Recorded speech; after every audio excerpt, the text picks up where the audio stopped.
When I suddenly woke up, a white ceiling greeted my eyes. Glancing around, I understood that I was in a hospital room. I distinctly remember my stomach suddenly hurting. Yes, that's right. I recall losing consciousness after a sudden stomachache during a meal. Presumably, I was rushed to the hospital in an ambulance. But why did this happen? I always check the expiration dates of the ingredients in the refrigerator. I haven't eaten out anywhere. If not, what caused such a stomachache? As I reflect on my actions, the door to the hospital room suddenly opened. There, with a pale face and short of breath, was my daughter. She slowly approached me, wearing an incredible expression on her face. When I asked her, "Is something wrong?" my daughter opened her heavy mouth. "My name is Michelle Clark, and I'm 38 years old. I'm a normal office worker working for a generic company. I've been married to my husband Caleb for 11 years. We discovered my pregnancy right after registering our marriage, and the following year, our daughter Carly was born. My daughter Carly just turned 10 a few days ago. She's growing up healthy every day without any major illnesses. My husband and I both work, providing some financial flexibility in our household. We regularly go shopping as a family of 3 and occasionally travel. Although we can't afford extravagances since we also save money for our daughter's future. Still, living with my beloved husband and adorable daughter is the greatest happiness for me. However, lately, I've been feeling uneasy about my husband. It's not anything significant, but his behavior seems a bit different from before. For example, how he spends his time at home. Since our marriage, he rarely used to look at his smartphone at home. My husband was never tech-savvy, and I always had to teach him how to use gadgets. He even bought a latest smartphone a few years ago, but didn't include any game apps, saying that his only work was to communicate with his family. However, it feels like he has been spending significantly more time on his smartphone in the past few months. Recently, he has been looking at his phone with a happy expression. So I became curious and asked him, "Hey Caleb, lately, you've been messing with your smartphone a lot. Are you hooked on something?" Huh? No, it's not like that.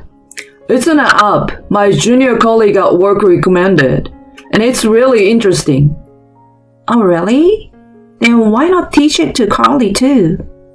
She just got a smartphone, you know. Yeah, that's a good idea. But teaching her game apps might interfere with her studies, right? It's okay. She's responsible. Yeah, that's true. Okay, I will teach Carly next time. My husband, with a somewhat awkward smile, desperately tried to maintain his usual demeanor. However, it's been 11 years since we got married. As a wife, I easily notice when something is off with him. Since our daughter was already asleep, I continued my investigation. "Hey Caleb, there's really something, right?" Huh? What are you talking about all of a sudden? There's nothing. But things have been different lately. You are always on your phone, and on days off, you go out for practice alone. So we have fewer opportunities to go out as a family, unlike before. Well, you see, there is a company golf outing and camping with colleagues. Various work-related events, you know. That's part of the job, so I can't help it. Are you really not hiding anything? No, of course not. Why would I lie to you, Michelle? My husband's smile is the same as I always knew him to be. I knew there was something going on, but I didn't feel like questioning him further. A few days later, as I was preparing breakfast, My daughter Carly woke up. "Good morning, Carly." I greeted her, pretending everything was normal, but there was no response. Turning my gaze to my daughter, I saw her with a somewhat gloomy expression, looking down. I stopped preparing breakfast and rushed to my daughter. "Carly, is something wrong? Are you feeling unwell?" No, I'm fine." "But you seem down. Did something unpleasant happen at school? You didn't seem like this last night." "Well, Mom, no, it's really nothing. I'm fine." "Carly?"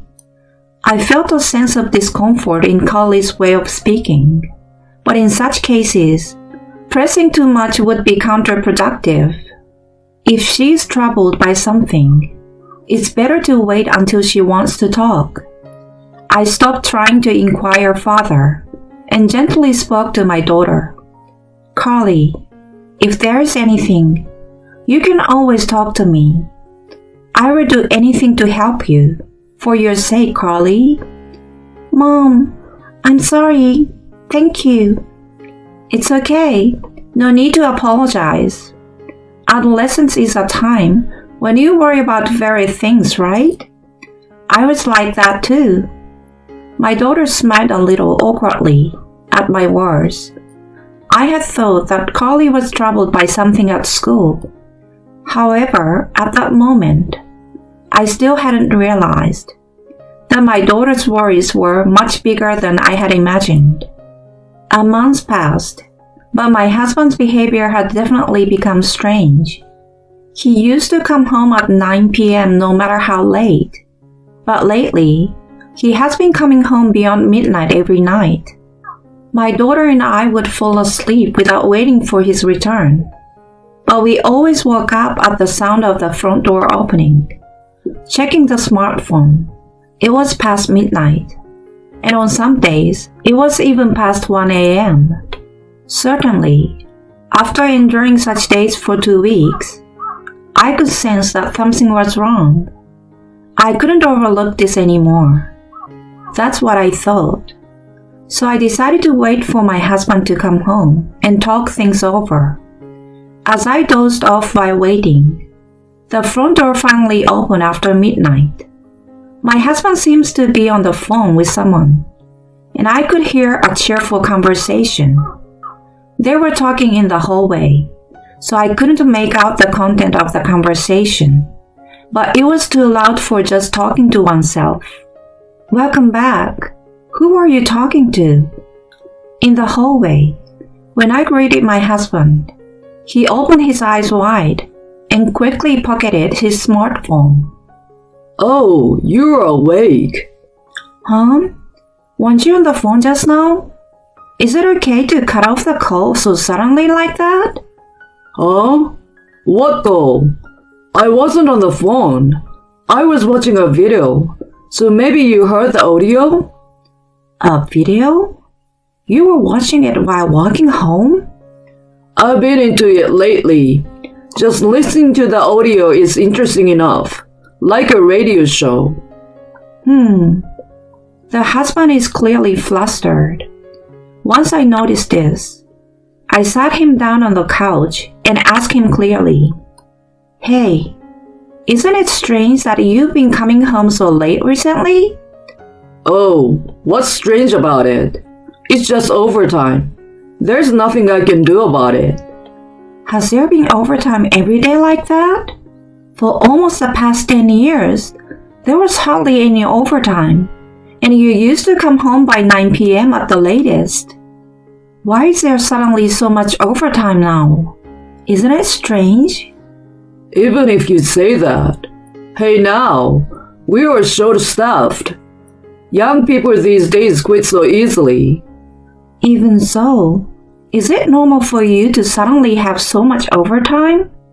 Do other people at the company also stay this late? I'm doing voluntarily. I want to get promoted and be useful to everyone. You'd understand my feelings, right, Michelle? I too am an office worker like my husband. I would like to be promoted if I could. I understand that feeling. However, every day, just like this, he comes home after midnight and sacrifices every holidays. Being someone with a family, I wonder as a father, is that really okay? Even our daughter Carly must have been feeling lonely all this time. Worried about the weakening bonds within the family, I confronted my husband directly. Hey Caleb, I understand that you want to work hard, and I support you. But can't you think a little about Carly? About Carly? We haven't been going out together as a family for a while, right? Every day, you come home late.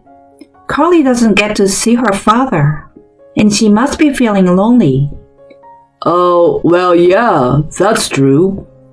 I will try to adjust my work schedule. Thank you. I appreciate it. Yeah. My husband responded wearily, took out his smartphone, and started using it. It was to the point that I doubted whether he had even listened to my words.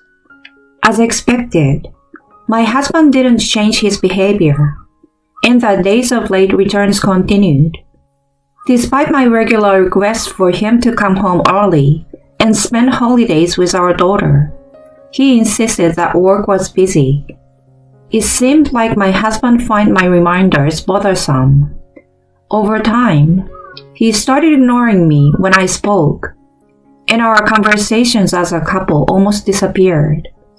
One day, something unusual happened. On this Friday, my husband returned home unusually early, and then he made a surprising statement. Tomorrow, I will take care of all the housework. Let's go out as a family during the day. Really? Yeah, I've been making you and Carly feel lonely all the time. Thank you, Caleb. Finally, it seemed like my feelings had gotten through, and tears welled up. True to his declaration, the next morning, my husband finished cleaning, did the laundry, and even prepared breakfast. On the table were scrambled egg, toast, salad, and yogurt. It wasn't a complicated menu, but the fact that he made it was heartwarming. At my seat, there was even coffee, showing consideration for my husband. Let's eat. Is it strange to have a meal together as a family of three? Carly still seemed preoccupied, but going out together might lift our spirits. While thinking about this, I felt a discomfort in my stomach as we continued breakfast. Immediately after, I was struck by sudden abdominal pain. Ouch! Without a second thought, I fell from my chair, crouching on the floor. My daughter, who rushed to me, was on the verge of tears. Mom! Mom! Are you okay? Carly, yeah, I'm fine. Lies! You're not okay! Hey, Mom, do you have a tummy ache? Yeah, a little. With a pain I had never felt before, sweat poured from my whole body. In my fading consciousness, I realized something. My daughter was the only one worried about me. My husband didn't utter a word. Unable to move due to my crouched position, I couldn't see my husband's expression. Struggling to maintain consciousness, I desperately pleaded, "Please, take me to the hospital." Then my consciousness faded away. A few hours later, suddenly waking up, a white ceiling greeted my eyes. Looking around, I understood that I was in a hospital room. I remember suddenly feeling pain in my stomach. That's right. I recalled experiencing sudden abdominal pain during the meal. Most likely, I was rushed to the hospital in an ambulance. But why did this happen? I regularly check the expiration dates of the ingredients in the refrigerator. I hadn't eaten outside, So what caused the intense abdominal pain? Reflecting on my actions, the hospital door suddenly opened. There, with a pale face and out of breath, was my daughter. Approaching me slowly, she wore an incredible expression. In response to my inquiry about what happened, my daughter uttered heavy words. "It's all Dad's fault." Huh? I inadvertently asked for clarification from my daughter. What do you mean? In response to my question, Carly took out her smartphone and showed me a video. No, is this? The video depicted my husband making a call in the living room. Throughout the conversation, Caleb wore a delighted expression, chatting enthusiastically. However, the content of the conversation was dreadful. Oh, don't worry. I'm getting ready. That laxative, right? I've already bought it, and I will just add it to her meal. Next time, I will casually prepare a meal and mix it in for my wife. Casually engaging in such a conversation. My husband. The person on the phone is probably his affair partner or something. After the video ended, my daughter clung to me, crying, "Mom, I'm sorry. Dad was talking to someone when I woke up in the middle of the night before. So I recorded a video, and then..." "Carly, I'm sorry. You've been feeling down because of this, right?" "I wanted to tell you, Mom. But if I did, would you guys still be together?" "Thank you, Carly. You must have thought a lot about it, but it's okay now." "Yeah, I think you're more important. I really hate Dad for doing such a terrible thing." I embraced my crying daughter tightly, stroking her head. At that moment, my parents entered the room. "Why are Mom and Dad?" "Carly contacted me. She asked for help." "Carly did?" "She said help Mom. Even though she is small, she sought help." According to my daughter, right after I collapsed, my husband went somewhere. Carly called an ambulance and at the same time phoned my parents. Upon hearing the details, my parents were furious. Naturally, my husband had betrayed not only me, but also our daughter and my parents. At that time, an anger I had never felt before overwhelmed me. Without a doubt, I couldn't continue this relationship as a married couple. Then, a short time later, the door to the hospital room opened again. To my surprise, my husband, looking panicked, came running in. "Michelle, are you okay?" His blatantly insincere attitude left me without words. If I remained silent, he would continue speaking with faint sniffling. "Sorry, I went out during the meal. We were out of milk, so I thought I would go buy some." "Oh, really? Weren't you in the same room when I collapsed in pain?" Just at that moment, I happened to step outside. Sorry, if I had been there with you at that time. My husband, feigning tears, received cold stares from everyone present. He hadn't yet realized that his lies had been exposed. To my husband, I bluntly said, "Just so you know, everyone already knows what you orchestrated." What? What are you talking about? What did I do? Carly showed me the video of you talking to your affair partner. You were discussing putting a laxative in my food and how enjoyable it would be. Why would I do that? My husband, looking alarmed, fell silent. Upon seeing his demeanor, I became convinced that he had indeed plotted the affair. Piercing stares from my mother, daughter, and even me were directed at him. As my husband visibly turned pale, I delivered the final blow. Even the stories about working overtime were probably lies, right? Cheating on the family and having an affair. You're truly despicable. Despite having a wife and child, I'm deeply ashamed to have been married to you. I'm divorcing you. Leave that house right now. Wait a minute. Let's at least talk. What? There's no need to talk to you anymore. Got it? I will make sure to claim alimony from you. I won't let you go until you paid it all off. I will never forgive you and the woman you cheated on me with. I will drag both of you down to hell. With that, my husband hastily left the hospital room. Upon being discharged and returning home, I handed my husband the divorce papers and, along with my daughter, returned to my parents' home.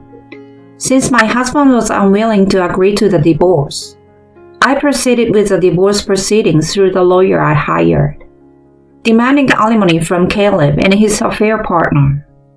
I demanded a settlement from Caleb instead of filing a police report regarding a laxative incident. Thanks to my highly skilled lawyer, my husband quickly agreed to our terms. After paying compensation in a lump sum from borrowed funds, he was apparently easily discarded by his affair partner. Now, he spends his days shuttling between work and home to repay the debt.